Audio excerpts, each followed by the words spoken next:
Hi friends, welcome to back my channel Jessica Valdi. இன்றைக்கி என்ன video பார்க்க போகிறோம் அப்படின்னா, நவராத்திரி பார்த்திங்கன்னா டே 4 தாங்க பார்க்க போகிறோம். இந்த 3 நாளுமே பார்த்திங்கன்னா மலைமகளான பார்வதி தேவியை வந்து நம்ம வணங்கி நம்ம வந்து வீரத்தை வந்து நம்ம வந்து கேட்டோம். இந்த 3 நாட்கள், அதாவது அடுத்த 3 நாட்கள் பார்த்திங்கன்னா அலைமகளான மகாலட்சுமி தாயாரை தான் நம்ம வணங்க போகிறோம். அஷ்டலட்சுமிகளில் வந்து பார்த்திங்கன்னா துர்க்கை வடிவம் வந்து பார்த்திங்கன்னா கூஸ்மண்டா தேவியை தான் நம்ம வந்து வணங்க போகிறோம். மலர்கள் பார்த்திங்கன்னா வெள்ளை நிற மலர்கள், நெய்வேத்தியம் பார்த்திங்கன்னா தயிர், பால்.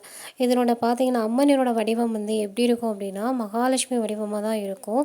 கோலம் வந்து பார்த்திங்கன்னா நம்ம படிக்கட்டு வகை கோலம் வந்து போட்டுக்கிடலாம். மலர்கள் பார்த்திங்கன்னா ஜாதி மல்லி, நெய்வேத்தியம் பார்த்திங்கன்னா கதம்ப சாதம், சுண்டல், பட்டாணி. உங்களுக்கு எது நெய்வேத்தியம் வந்து இதில் வந்து வைக்க முடியுமோ அதை நீங்கள் வந்து வச்சுக்கோங்க. பழங்கள் பார்த்திங்கன்னா கொய்யாப்பழம், நிறம் பார்த்திங்கன்னா கருநீலம், ராகம் பார்த்திங்கன்னா பைரவி ராகம். இந்த அம்மனுக்கு வந்து சாத்தக்கூடிய வந்து கலர் பார்த்திங்க அப்படின்னா மஞ்சள். அமிர்தத்தை வந்து எடுக்கிறதுக்கு பார்க்கடலை வந்து கடையும் போது தான் வந்துட்டு ஃபஸ்ட்டு வந்து தோன்றவங்க தான் ஸ்ரீதேவியான மகாலட்சுமி தாயார். அதனால தான் அந்த மகாலட்சுமி தாயாருக்கு வந்து அலைமகள் நம்ம சொல்கிறோம். அலைக்கடல்லேருந்து வந்ததுனால தான் நம்ம அலைமகள்னு சொல்கிறோம் மகாலட்சுமியை. மகாலட்சுமியை வந்து வழிபடுறதுனால பெருமாளோட அனுகிரகம் வந்து கண்டிப்பாக கிடைக்கும். ஏன்னா பெருமாளோட வந்து சரிபாதியாக இருக்கிறது வந்து மகாலட்சுமி தான். அவங்களுடைய நெஞ்சில் வந்து குடியிருப்பாங்க. ஸோ வந்து நம்ம மகாலட்சுமியை வந்து வழிபடுறதுனால பெருமாளும் வந்து நம்ம வீட்டுக்கு வந்து வந்துடுவாங்க. மகாலட்சுமி தாயாரை வந்து நம்ம வணங்குறதுனால பணம் கிடைக்கிறதோடு இல்லாமல் 16 வகை செல்வங்களும் வந்து நம்ம இல்லம் தேடி வருங்க. அதனால் மகாலட்சுமியை வந்துட்டு நம்ம வணங்குறது வந்து புரட்டாசி மாதத்தில் ரொம்ப விசேஷம்.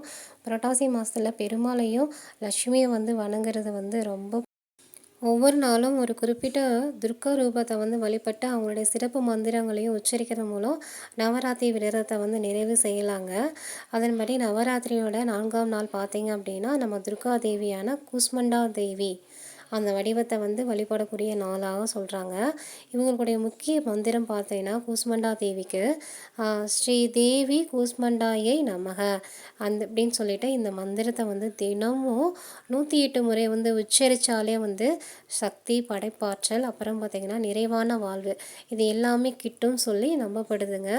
அதனால் வந்துட்டு இன்றைக்கி பார்த்தீங்க அப்படின்னா கூஸ்மண்டா தேவியோட வந்துட்டு முக்கிய மந்திரம் பார்த்தீங்கன்னா மறுபடியும் ரிப்பீட் பண்ணுறேன், ஸ்ரீ தேவி கூஸ்மண்டாயே நமக அப்படின்னு சொல்லிட்டு நீங்கள் வந்துட்டு இன்றைக்கி வந்து 108 முறை வந்து அட்சதா வந்து பண்ணுங்கள். சரிங்களா?